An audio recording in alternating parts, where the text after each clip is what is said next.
warahmatullahi wabarakatuh. Saya Silvani Umi Rahyu dengan NIM 211140012. Di sini saya akan melafalkan dan menjelaskan hadis ke-9 tentang menunaikan hak jalan untuk memenuhi tugas mata kuliah hadis terbawi dengan dosen pengampu Dr. Zulheldi MAG. Bismillahirrahmanirrahim. Hadisu Abi Sa'id al-Khudri radhiyallahu anhu. Anin Nabi sallallahu alaihi wasallam qala iyyakumul julusa fit turuqati qalu ya Rasulullah ma lana buddun min majlisina natahaddasu fiha qala Rasulullah sallallahu alaihi wasallam fa iza abaitum illal majlisa fa'tut tariqati haqqahu qalu wa ma haqquhu qala ghaddul basari wa kafful adza wa raddus salami wal amru bil ma'rufi wan nahyu 'anil munkar. Baiklah, selanjutnya saya akan menjelaskan hadis ke-11 ini tentang menunaikan hak jalan, di mana pada awalnya Rasul mengingatkan para sahabat untuk menghindari duduk di pinggir jalan sebagai bentuk kehati-hatian. Ketika mereka mengemukakan alasannya, Nabi pun tidak melarang, hanya saja memberikan rambu-rambu yang harus diperhatikan. Nah, hadis ini artinya dari Abu Sa'id al-Khudri radhiyallahu anhu, Rasulullah SAW bersabda, hendaklah kalian menjauhi duduk-duduk di pinggir jalan. Para sahabat berkata, kami tidak dapat meninggalkannya karena merupakan tempat kami untuk bercakap-cakap. Kemudian Rasulullah SAW berkata, jika kalian enggan atau meninggalkan majelis di jalan, maka berilah hak jalan. Sahabat bertanya, apakah hak jalan itu? Beliau menjawab, menundukkan pandangan, menghilangkan gangguan, menjawab salam, memerintahkan kebaikan dan mencegah kemungkaran. Hadis riwayat Bukhari dan Muslim. Nah, fenomena duduk di pinggir jalan memang menjadi suatu kebiasaan manusia. Seakan ada sensasi yang berbeda didapatkan manakala berkumpul bersama di pinggir jalan dibandingkan dalam suatu ruangan. Realita di era modern ini, kita saksikan khususnya anak-anak muda sekarang senang menghabiskan waktunya untuk nongkrong di pinggir jalan, bahkan sebagian dibumbui dengan kemaksiatan yang berbagai modelnya. Kadang lebih betah nongkrong berjam-jam ketimbang menyibukkan diri dengan beriktikaf dan mengikuti majelis taklim di masjid. Para sahabat pun tidak terlepas dari kebiasaan ini dan pastinya berbeda dengan kita sekarang ini. Nah, pada awalnya Rasul mengingatkan para sahabat untuk menghindari duduk di pinggir jalan sebagai bentuk kehati-hatian. Ketika mereka mengumumkan alasannya, Nabi pun tidak melarang, hanya saja memberikan rambu-rambu yang harus diperhatikan. Yang pertama itu menundukkan pandangan. Mata merupakan organ tubuh yang berfungsi untuk melihat objek yang ada di sekitar kita. Semua yang direkam oleh mata biasanya secara spontan ditransfer ke hati dan akan membekas dalam ingatan. Pikiran akan melanglang buana ke alam khayalan memikirkan apa yang dilihat oleh mata. Nah, manakala mata dibiarkan liar memandang kepada hal yang dilarang dan menyebabkan munculnya keinginan dalam hati. Allah senantiasa memerintahkan mukmin agar senantiasa menjaga pandangannya semata-mata untuk menghindari fitnah. Bagi yang bermajelis di pinggir jalan tentu tidak terlepas dari melihat orang yang lewat, karena jalan adalah tempat berlalu lalangnya manusia. Nah, mungkin saja di antara pengguna jalan yang tidak menutup aurat dengan sempurna. Orang mukmin harus berusaha sebisa mungkin untuk menjaga pandangannya dari sesuatu yang dapat menimbulkan efek negatif bagi dirinya. Allah berfirman dalam Quran Surah An-Nur ayat 30, katakanlah kepada orang laki-laki yang beriman, hendaklah mereka menahan pandangannya dan memelihara kemaluannya. Yang demikian itu adalah lebih suci bagi mereka. Sesungguhnya Allah Maha mengetahui apa yang mereka perbuat. Yang kedua itu menghilangkan gangguan. Gangguan di jalan bisa berupa sesuatu yang dapat menghalangi pengguna jalan untuk melewati atau sesuatu yang dapat membahayakan ketika melintas seperti batu, duri, pohon yang jatuh menimpa jalan atau sebagainya.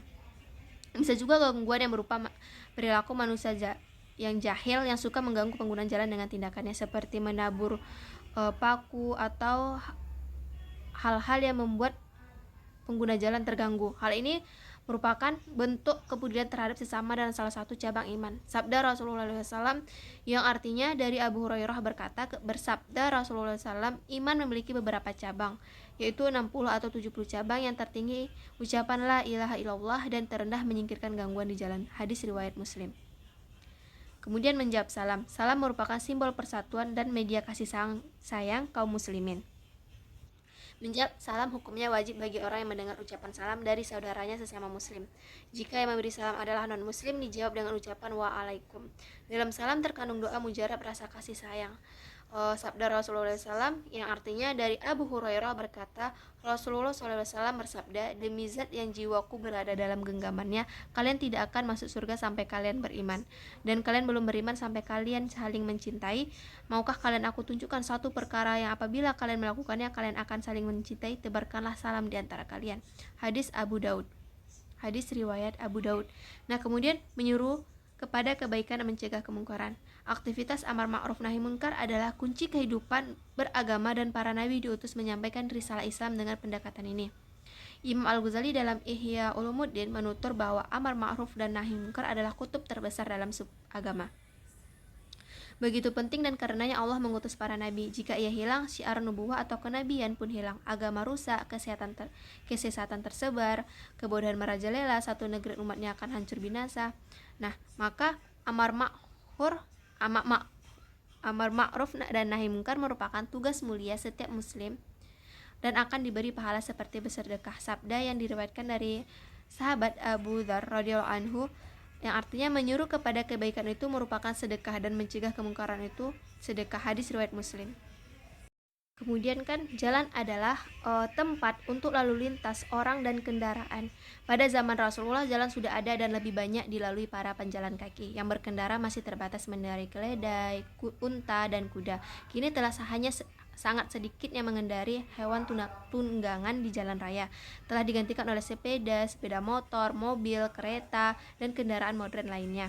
Nah, jalan pun telah dibagi-bagi menurut yang boleh lewat. Ada jalan khusus pejalan kaki, jalan khusus sepeda, jalan khusus mobil, dan jalan bisa dilewati berbagai jenis kendaraan. Fungsi jalan semakin hari semakin penting karena semakin banyak orang yang berada di jalan untuk berbagai keperluan seperti bekerja, bersekolah, belanja, rekreasi, mengunjungi sanak saudara, berdakwah, dan lain-lain. Saking banyaknya orang yang melalui jalan, kita menyaksikan banyak jalan yang padat dan bahkan sampai macet. Seperti di Jakarta, jalanan macet sudah biasa dan dapat disaksikan hampir setiap hari, terutama saat orang-orang berangkat dan pulang. Di kota besar lainnya seperti Medan, Bandung, Yogyakarta, Surabaya, Makassar, Samarinda, Padang, dan lain-lain, kemacetan telah pula terasa. Pertambahan jumlah kendaraan dan orang yang melewati jalan jauh lebih cepat dibandingkan dengan pertambahan luas dan panjang jalan. Kemacetan tambah menjadi-jadi ketika banyak pengguna jalan yang berbuat semuanya tidak tertib dan mengabaikan aturan lalu lintas sehingga jalan yang sudah padat menjadi macet. Pada daerah di mana kemacetan sering terjadi, waktu yang dihabiskan di jalan semakin banyak. Ada yang sampai rata-rata 5 jam per hari dan bahkan lebih. Tentu menjadi tambah lama ketika ada banjir, demo, perbaikan jalan, dan halangan-halangan lainnya.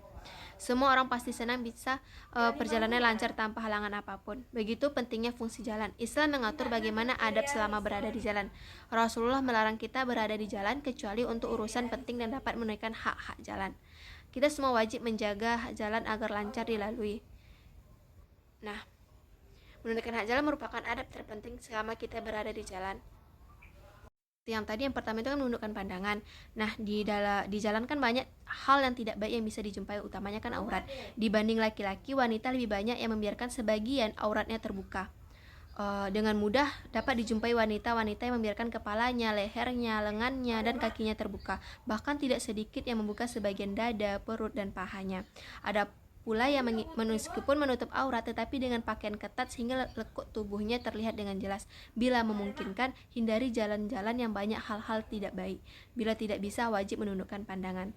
Menundukkan pandangan atas aurat yang terbuka dilakukan dengan segera mengalihkan perhatian ke objek dan arah yang lain. Jangan sampai malah menikmatinya dengan berlama-lama menatap apabila memberikan godaan dengan berdecak, bersiul, bersuit-suit, dan mengajak kenalan supaya dapat melihat lebih lama. Cukuplah dengan melihat sepintas kemudian berlalu atau biarkan mereka berlalu. Jangan sampai wanita baik-baik merasa risih atau terganggu oleh perbuatan dan perkataan kita. Biarkan mereka dapat melewati jalan dengan penuh keamanan dan kehormatan. Perintah menjaga pandangan dikaitkan dengan perintah memelihara kemaluan. Memandangi aurat dapat mengikatkan nafsu seksual. Membiarkan diri berlama-lama memandangi aurat orang lain berakibat melemahkan benteng pertahanan iman dan melonggarkan kendali atas nafsu seksual. Menundukkan pandangan merupakan ekspresi sifat rendah hati, menjaga diri, menghormati orang lain, dan tidak sombong. Perintah menundukkan pandangan kita laksanakan dengan menjaga diri dari perbuatan maksiat dan sikap sombong serta menghormati sesama pengguna jalan. Yaitu satu, menyingkirkan halangan di jalan ada yang terjadi akibat perbuatan kita dan ada karena pihak orang lain. Yang pertama, hindarkan diri menjadi halangan. Yang pertama-tama harus kita lakukan ketika berada di jalan adalah menghindari diri menjadi bagian dari halangan jalan. Seorang muslim adalah orang yang senantiasa menjaga orang muslim selamat dari lisan dan perbuatannya. Hadis riwayat Bukhari Muslim.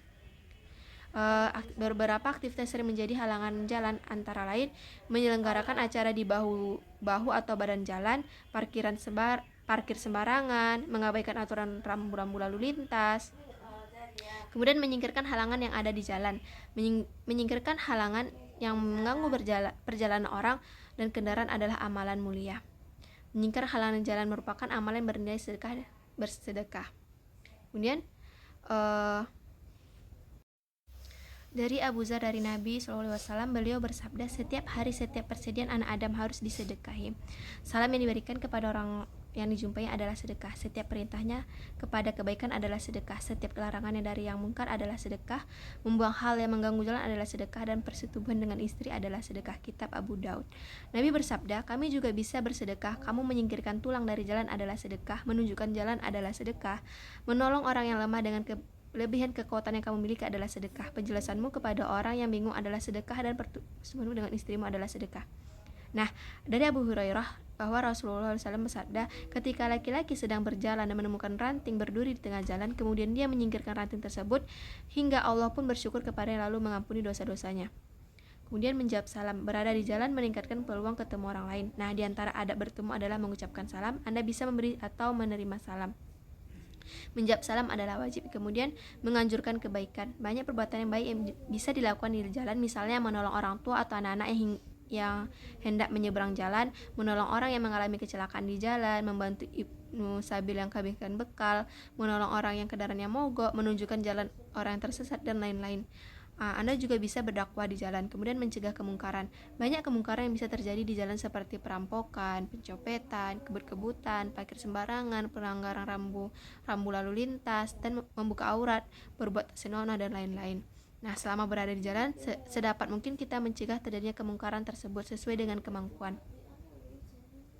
Abu Sa'id berkata, saya mendengar Rasulullah SAW bersabda, barang siapa yang melihat kemungkaran, maka hendaknya ia mengubahnya dengan tangannya, dan apabila ia tidak mampu, maka dengan lidahnya, dan apabila ia tidak mampu, maka dengan hati, dan sedemikian itu adalah selemah-lemahnya iman. Hadis riwayat Abu Daud, An-Nasa'i, Ibnu Majah, Ahmad. Dari hadis tersebut kita mengetahui bahwa ada tingkatan mencegah kemungkaran. Yang pertama, mencegah atau merubah kemungkaran dengan tangan, yang maksudnya adalah dengan kekuasaan. Nahi mungkar derajat ini bisa dilakukan oleh orang-orang yang memiliki kekuasaan. Kemudian yang kedua, orang yang tidak memiliki kekuasaan bernahi mungkar dengan lisannya, misalnya melihat ada yang dijamret, ia berteriak jambret dengan harapan agar orang-orang yang mendengar berdatangan membantu atau mencatat ciri-ciri penjamret dan plat nomor kendaraan dan melaporkannya ke polisi. Kemudian yang ketiga, orang yang tidak berani mencegah kemungkaran dengan lisan harus melakukan dengan hati, yakni dengan membenci perbuatan kemungkaran yang disaksikannya dan tidak mau terlibat dalam bentuk apapun dengan kemungkaran tersebut. Menunjukkan jalan kepada orang yang bertanya. Menunjukkan jalan bagi orang yang bertanya atau tersesat merupakan bagian dari hak jalan dan bernilai sedekah. Nabi bersabda, kamu juga bisa bersedekah. Menunjukkan jalan adalah sedekah seperti yang dijelaskan di atas.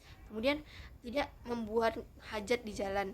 Dari Abu Hurairah bahwa Rasulullah SAW bersabda, jauhilah kalian dari la'anaini. Para sahabat bertanya, wahai Rasulullah, siapa la'anini itu? Beliau menjawab, orang yang buang hajat di jalan manusia atau di tempat berteduhnya mereka. Mengotori jalan dengan kotoran padat atau cair merupakan perbuatan terlaknat yang sangat mengganggu kenyamanan orang lain. Apabila pada tempat yang sering dilalui atau tempat orang berteduh atau beristirahat seperti di halte, bawah pohon, dan lain sebagainya, hindarilah mengotori jalan dengan apapun termasuk membuang sampah. Kemudian kaitan hadis ini dengan pendidikan, yang pertama yaitu materi pendidikan akhlak terkait menghargai hak orang lain terhadap jalan umum, yang mana jika duduk di jalan maka harus berakhlak. Yang kedua yaitu mencontohkan metode tanya jawab atau diskusi antara Nabi dan para sahabat. Kemudian yang ketiga berbicara tentang kurikulum, di mana isi kurikulum harus menyesuaikan dengan materi dan tujuan mengajar itu, dan kurikulum harus fleksibel. Mungkin sekian yang saya sampaikan. Wassalamualaikum warahmatullahi wabarakatuh.